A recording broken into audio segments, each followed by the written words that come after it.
நாமக்கல் மாவட்ட பொதுமக்களுக்கு ஒரு முக்கிய அறிவிப்பு. தமிழ்நாடு போக்குவரத்து பாதுகாப்புத்துறை மற்றும் நாமக்கல் செல்வம் தொழில்நுட்ப கல்லூரியுடன் நாமக்கல் காவல்துறை இணைந்து நடத்தும் சாலை பாதுகாப்பு விழிப்புணர்வு ரீல்ஸ் பிரச்சாரம். நாமக்கல் மாவட்டத்தில் உள்ள அனைத்து கல்லூரி மாணவ மாணவிகளும் இதில் பங்கேற்கலாம். இதில் சாலை பாதுகாப்பு மற்றும் விழிப்புணர்வு குறித்து தாங்கள் குறும்படங்களை தயாரித்து தங்களுடைய Facebook மற்றும் Instagram பக்கத்தில் ரீல்ஸாக வெளியிடலாம்.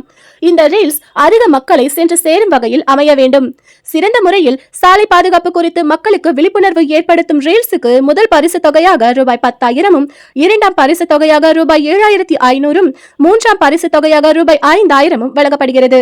இதில் பங்கேற்க விருப்பமுள்ள மாணவர்கள் கொடுக்கப்பட்டுள்ள லிங்கை பயன்படுத்தி உள்ளே நுழைந்து பதிவு செய்து கொள்ளலாம். 27/1/2025 பதிவிட வேண்டும். சிறந்த பதிவிற்கான தொகை 30ஆம் தேதி அன்று வழங்கப்படும். இன்னும் எங்க வெயிட் பண்ணிட்டு இருக்கீங்க? உடனே லிங்கை டச் பண்ணி புக் பண்ணுங்க. உங்க ஐடியாஸை யூஸ் பண்ணி ரீல்ஸை மேக் பண்ணுங்க. மக்களுக்கு விழிப்புணர்வை ஏற்படுத்தி பரிசு தொகையை அள்ளுங்க.